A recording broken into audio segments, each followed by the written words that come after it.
Hey guys, so I'm going to review the TV series, the mini series. It was only 8 episodes. It's called DEVS, and I don't know what it played on. What did it play on? FX. So the same network that gave you the Fargo series, which is excellent. All those Fargo series are excellent. Even the most recent one they did with the black people was pretty good. I thought it had Chris Rock and like a black gang mafia type thing. Every single series of that was very enjoyable. And this was also very enjoyable. This is very different though. And I'll just say from the outset, I'm going to attempt to limit spoilers, but I'm going to have to reveal certain things about this show in order to talk about it in the first place. But what I'll try and keep primarily focused upon are the themes that the show addresses. But there's one big one at the end, and there's no way that I can talk about it without just revealing the big reveal at the end of the show. So when it comes to that point, I'll save it for the end. I assume I'm going to talk about this for about 20-25 minutes. When it comes to that point, I will just say, for those people who want to listen to basically the series, because like I said, even if I tell you a lot about it, it's the kind of show that you could know everything about it, and you're still going to feel like you're watching it for the first time, knowing all of the details of what's happening. There's a few things that you'll be confused about, but there's not really all that much.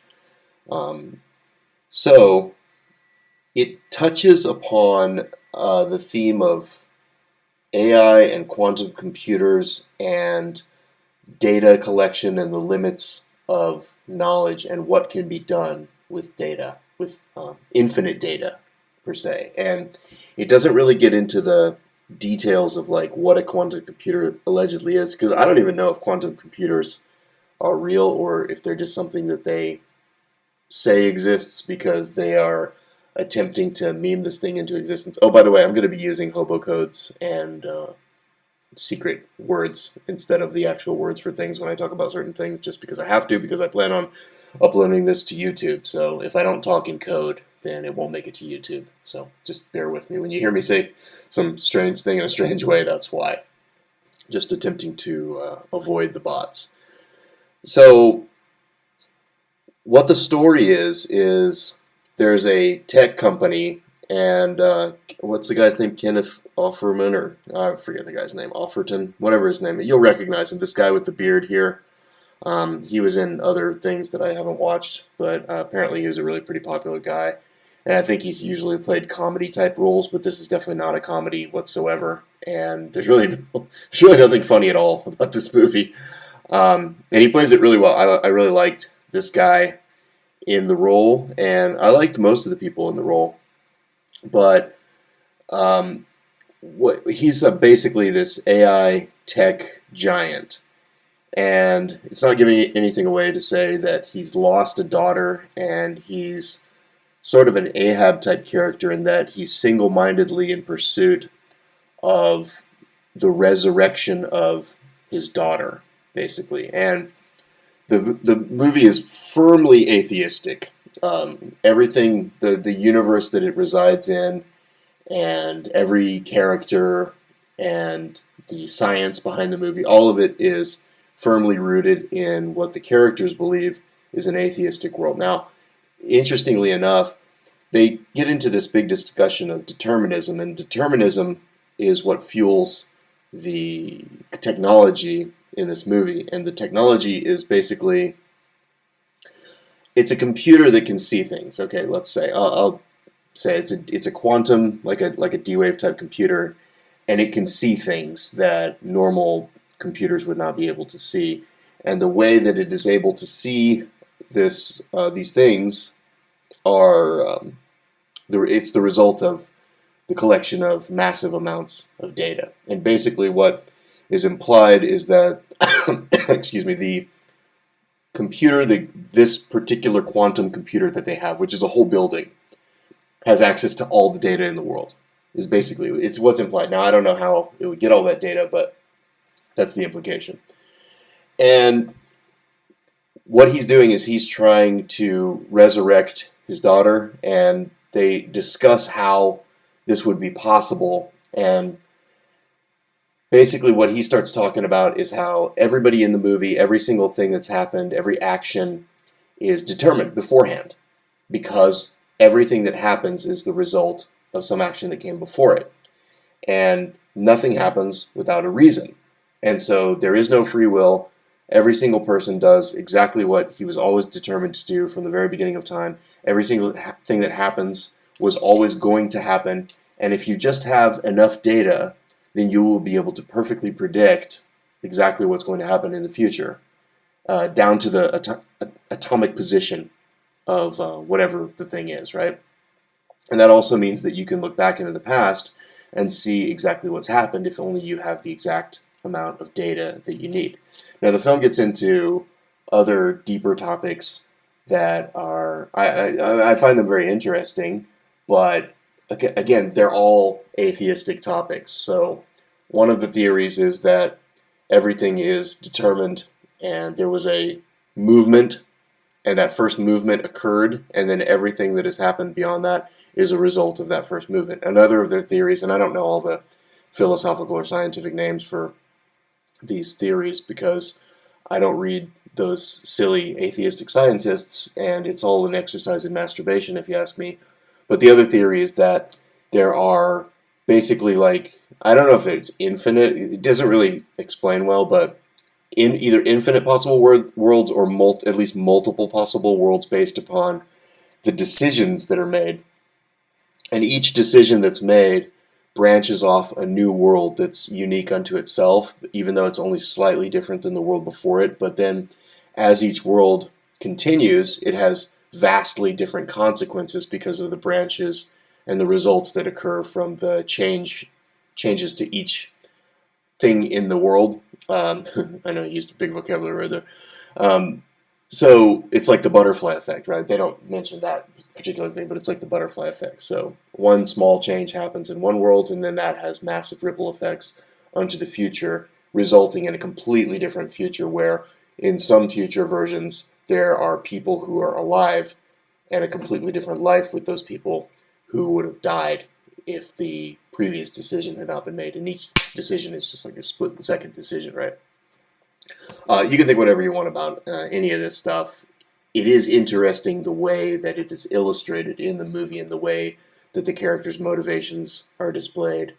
And each character plays their part in the unfolding of the drama that's all the result of this main character here attempting to basically resurrect his daughter, and he's attempting to play God, right? He's attempting to replace God, and it's very clear they don't shy away from the idea. I mean, you can see they put the halo on. I mean, like, I hadn't seen these pictures when I watched the movie, but the very first, I think it's the first episode or the second episode, they're in the forest with these trees have these rings around them. They're just lights. They're an interesting set design.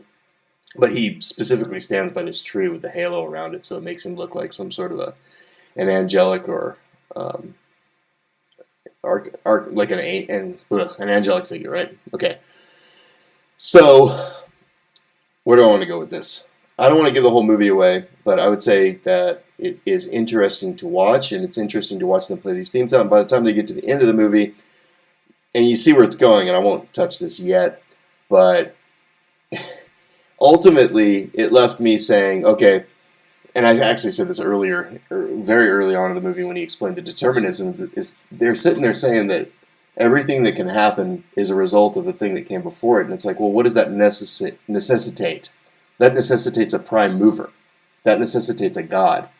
Because you guys are saying you guys have built this entire model, which you're getting results out of, based upon the idea that no reaction can occur without a prior action. And so everything that occurs had a predecessor, and what that necessarily means is that there must have been a first mover, a primary mover, one that is unmoved by logic, because otherwise there can be no firsts. It can only be an infinite string backwards into time. And of course, they just completely ignore that in the movie, right? Like, their idea, the whole idea that the entire movie is predicated upon, demonstrates the necessity of there being a God for the entire thing to get moving in the first place. But they just ignore it, right? And then they want to be their own gods. And if you want to look at it from this Luciferian perspective, the thing that we're seeing so much in society recently, these guys want to replace God. They want to be God. They want to have all the knowledge of God. And it really did make me think a lot about, I'm sure I'm not the first person who's come up with this idea, but a lot of people, I've heard the idea afterwards, but I was the first one that I consciously knew came up with it, was that the eye at the top of that pyramid on the back of the dollar bill, the all-seeing eye, the Illuminati eye, it is the eye of Lucifer, and it wants to be all-seeing because that's the only way that he can possibly compete with God, in my opinion, is for him to have knowledge of every single atom and the position of every single atom at all times, probably for all time, within the entire universe, and that's the only way that he can possibly compete with God, and that's his ultimate goal, is to go back to war with God and to defeat him and to save himself from the lake of fire for all eternity, right? And I think that's real. Personally, I personally believe that all of the reason that we're seeing this entire giant surveillance state and this worldwide police state is because at the angelic level there is a battle in heaven, or rather not in heaven any longer, but at the spiritual level there's a battle between God, good, and Satan, evil. And Satan being locked in this material plane now, requires all of the knowledge that he can possibly get in order to find himself on what could even be considered an even playing field against God. And of course it never will be. But this movie really sort of is the demonstration of what that eye is and what it could see if it did have all the data, right? And it really sort of explains why there's such an obsession with this system, with knowing everything. So when you get into the new cryptocurrency that they're going to roll out, and having surveillance under the skin, as that little creep Nosferatu Yuval Harari always talks about. And when you get into whatever's in the vaccines, and if that has anything to do, I said the word, okay, hopefully, whatever's in these, and if that has anything to do with those towers that are going up all over the place. I hope YouTube doesn't block me for this. Anyway, we'll see. And now I'm all flustered because I said a word. Hey, I wasn't saying that word, bot. What's going up all over the place that's emitting radiation, and what was the other part? The digital ID. The digital ID that everyone is going to have that will be a non-anonymous marker, and it will record everything you do on the internet. Do you understand what I'm saying? So it's like the way that the society is moving now, it's toward the complete surveillance of every single action, every single motion, every single object, everything that you do, even what you eat, where you go, how much you sleep, what your body temperature is, what you're seeing, what you get excited by, everything, literally everything, right? And anyway, this movie is showing I'm just staying on this scene the whole time, aren't I? That's what it's working toward. Okay, so I'll just talk about some of the crazy stuff in this movie. So the people, the females in this movie, in my opinion, they're very weird. There's an androgyne thing going on. This is the main character. Her name's Lily, and she is half Japanese and half British, I think. And you look at her here, and you're just kind of like, not too impressive. And she looks like a boy, right? And then there's one more character, this person here, who's a girl who plays a boy.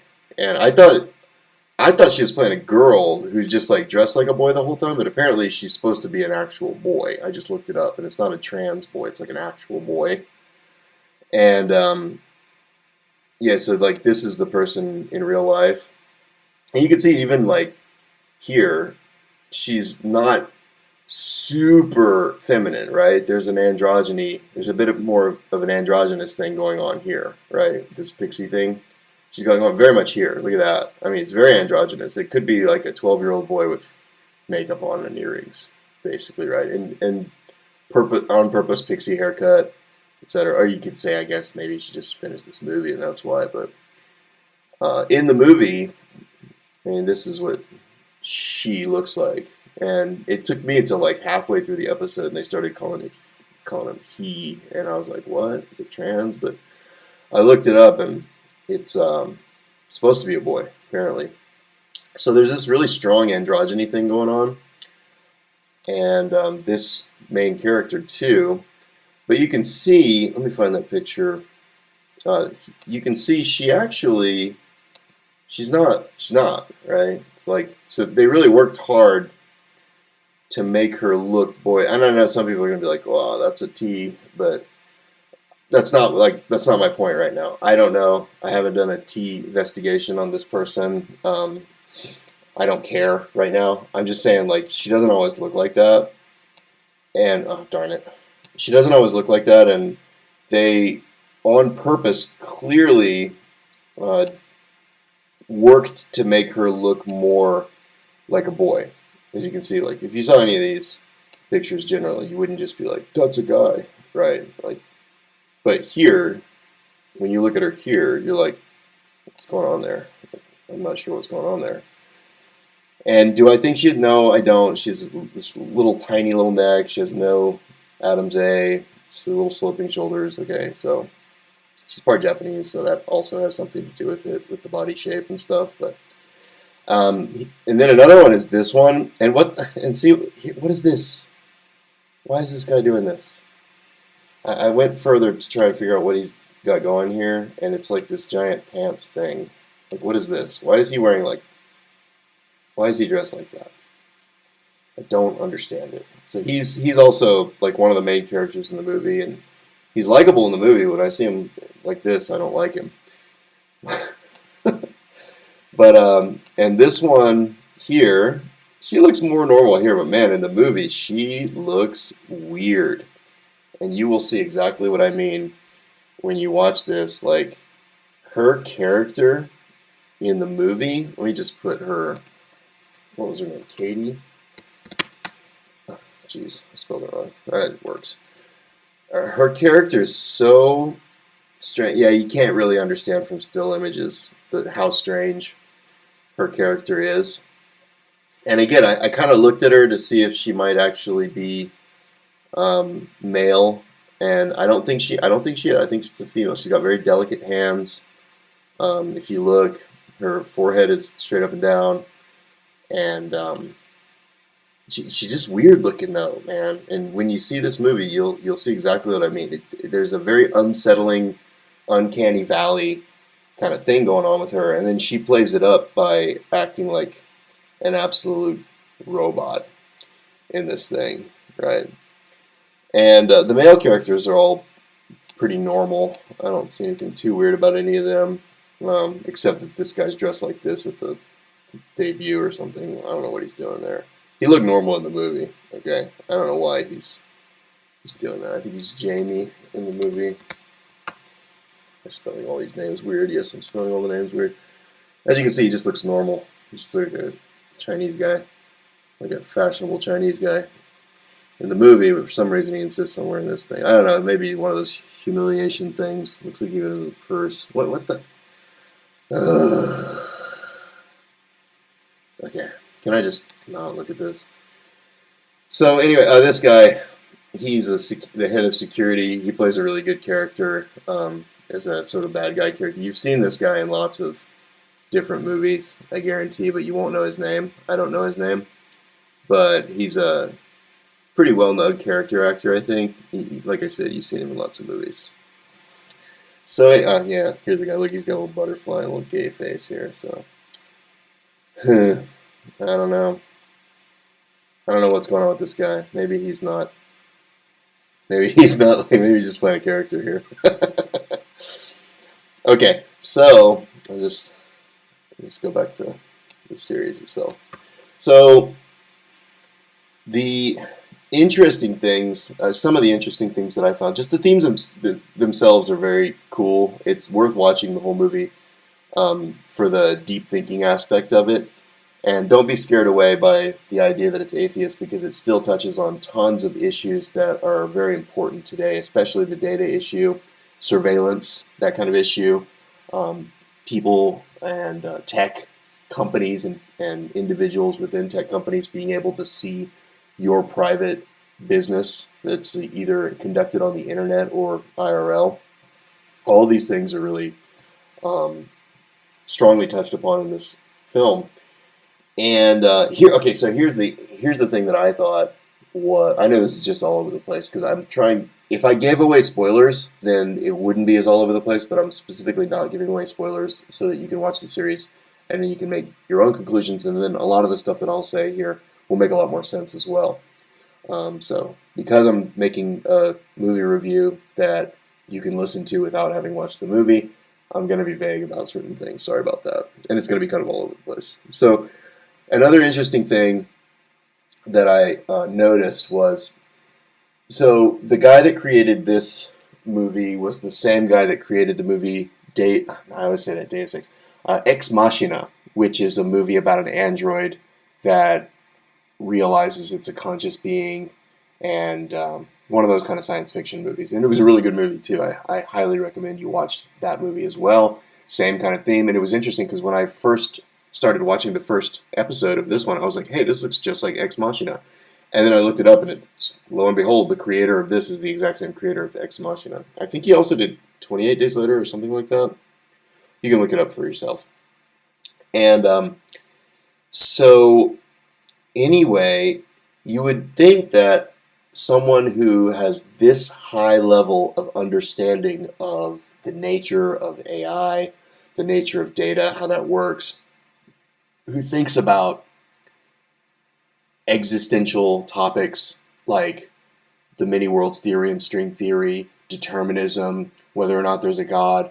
I mean, obviously he left a big thing out when he missed the prime mover, which is the cosmological argument for the existence of God, which is an unassailable argument. It's actually not even an argument, it's an argument form, and it's basically proof of God, because you can't have something from nothing, and you have to have a primary mover if things happen. So everything has a primary mover, and you can't have anything that's moved by something that's not itself, and so you have to have an unmoved mover. I probably mangled that, but that's basically the way the argument goes. You have to have an unmoved mover in order. You have to start the series somewhere. You can't have an infinite regression. An infinite regression is a paradox. It's impossible. So in order to solve the paradox, you do the only thing that makes sense, which is that we have a creator. And the creator exists outside of the material world, and he spoke the material world into existence. I'm adding my own beliefs into there, but it's the truth.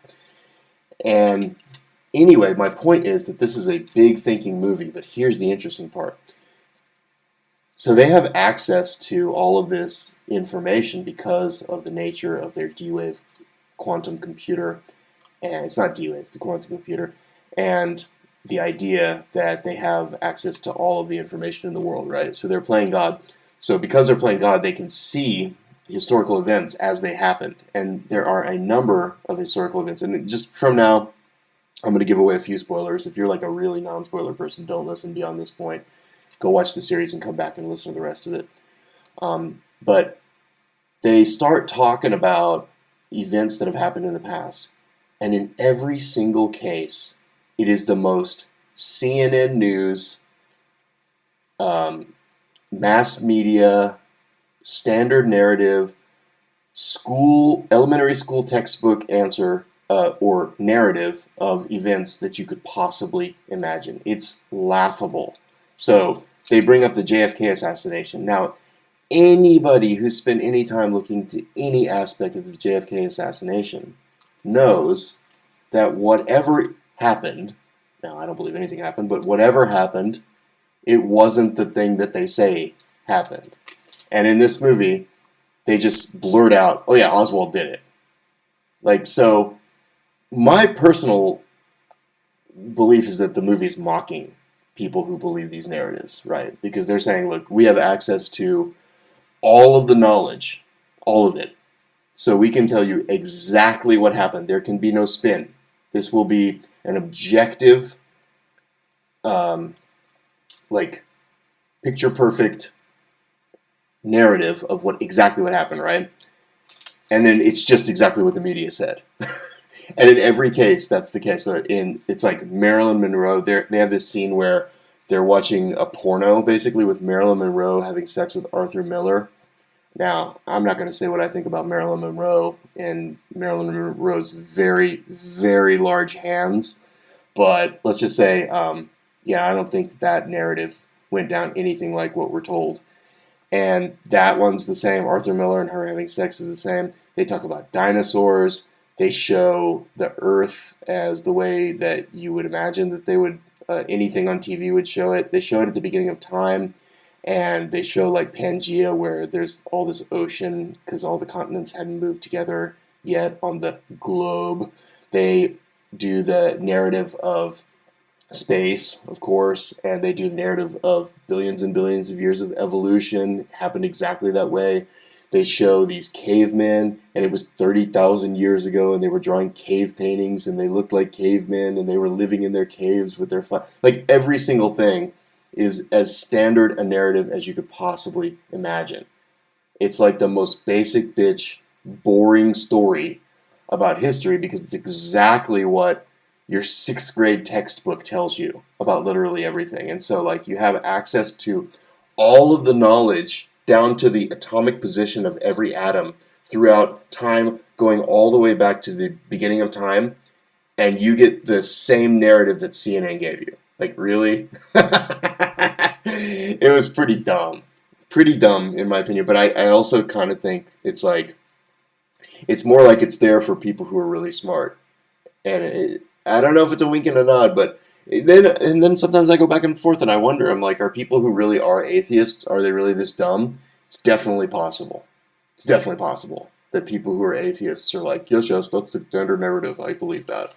So it would not be the first time that someone who is super, super, super high intelligence was just dumb as a rock. So, all right, so the last part, and this is the big, big spoiler. So if you've listened up to this point and you have not watched the series, I do recommend that you don't listen beyond this point. Go ahead and watch the series. Come back. I binge watched the whole thing in 2 days. I watched the first 2 episodes, and I was hooked, and I came back the next day and watched 6 hours, the remaining 6 hours of it.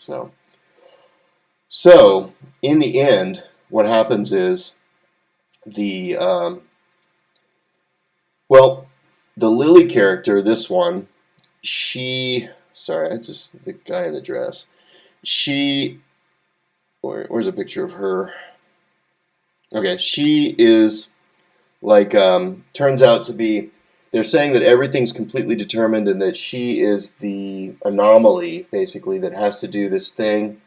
And that's going to, whatever happens beyond what she does, they can't see into the future. And so it turns out like she's Neo from the Matrix. And she has to reset the Matrix. And the only way that they can make all of this happen, even in this completely deterministic world, is for someone to exercise an act of free will, which she does. And which, if you're watching this movie and you're smart the whole time, even though they give a really great explanation of determinism, and even though they sort of cover their bases with the idea of the multiple worlds theory and that there could be all these different scenarios, you still go, okay, well, yeah, but she has free will. Like, free will exists. And when there's this argument between her and this Katie character, and this Katie character is trying to drill her and saying, well, tell me something that doesn't have an antecedent. Tell me something that wasn't caused by something else. Tell me something that it exists. I wish I could remember the word she used, but basically, like, tell me something that happened in and of itself, basically, is what she's saying. And I just kept saying, well, a decision. You make a decision. And then she gives poor examples of decisions. So she's like, a bunch of books are the same, and I picked one book. And then she's like, well, you picked the one that was underneath the top one because it was less worn. And it's like, yeah, but, okay, there's a decision between good and evil. And the evil is tempting you. And you choose against all odds good. That's a decision that you made. That's a free will decision. And all the people in the world, all of the stupid scientists in the world can say, oh, well, you actually chose this because the series of events had led up to this, and your subconscious mind was thinking this and that and the other. And the room temperature was this, and so that made you nervous, and then you had to blah, blah, blah, blah, blah. And you can explain everything away, but in the end, you have choices between good and evil. You have choices between right and wrong. And actually, I don't believe that those choices are so rare. I believe that they're made all the time. I do believe that most of what the actions we take are very deterministic. I think that there is a large deterministic quality to the universe. I think that largely the way that humans act biologically is very much determined. But what makes us human is that we have the ability to push against that very determinism and to stake out our own claim in this world and to choose right or wrong. Anyway, the crux of this movie, the final moment, the most important moment, involves Lily making this decision that, and you know it, okay, like, if you're listening and you haven't watched and you just, like, don't care about spoilers, like, even when you watch leading up to it, you know she's not going to do the thing that they say she's absolutely determined to do. In fact, they even have a scene early on in the movie in which she fools a bunch of people by acting like a certain way, like she was supposed to act a certain way, but then she did something that was completely unexpected, right? When she's in the office with the security guy, and she fools him and makes him think that she had like psychological episodes or something. And so she was playing a role, and then she went along with the thing, and then she didn't do the thing that she that everybody expected her to do, and like she fooled everybody. And so they give you this hint early on that she is going to make her own decision. She's going to do her own thing. Oh, by the way, you see this eye here? It's a rose window, but it's also an eye. There are so many eyes in this movie. There are so many scenes where she's laying down horizontally, and you only see half of her, so you only see the one eye. There's a scene where a guy gets shot in the eyeball, and it's just eyes, eyes, eyes. Dude, everywhere. The mirrors, every mirror in the movie is an eye. They're all eyes. Dude, it's ridiculous. Oh, just before I jump off this subject, I'm going to come right back to this, but there's also a Stephen Hawking character in this, which I found absolutely hilarious. And they even kind of made fun of the Stephen Hawking character, but of course it was for their own version of determinism or multiple worlds theory or something, so they were wrong about that too. So anyway, just interesting that they throw Stephen Hawking, who's the modern day Helen Keller, into this thing. You guys know what I'm talking about. So anyway, she commits an act of free will. Is commits a word I can use? And it basically breaks the matrix. And in breaking the matrix, this guy who's seen as this Messiah figure, and they hint to it a number of times, they say he's going to be resurrected because he's this Messiah figure, right? And since we're doing spoilers, this Deus, this is a U. Actually, it's Deus. It's not DEVS, and they reveal that sort of at the end, which is also a sort of bridge back to Ex Machina, because Ex Machina is from the Greek phrase Deus Ex Machina, which means God from the machine. So you can look up what that means. I'm not going to get into another sidebar, but this is actually Deus. And anyway, the final theme of the movie is that she was necessary. I don't understand exactly why, but again, it's sort of like Neo was necessary to reset the Matrix in the movie. And she even looks like Neo, if you look. And I don't think that was accidental at all. And he ends up dying. She actually ends up dying too. And their consciousness is uploaded into the AI machine. And so now they are living in a world that is simulated, and it's designed basically by him and the people living. It's indistinguishable from reality. He's back there with his daughter, with his wife. He's in a life where they're still alive again.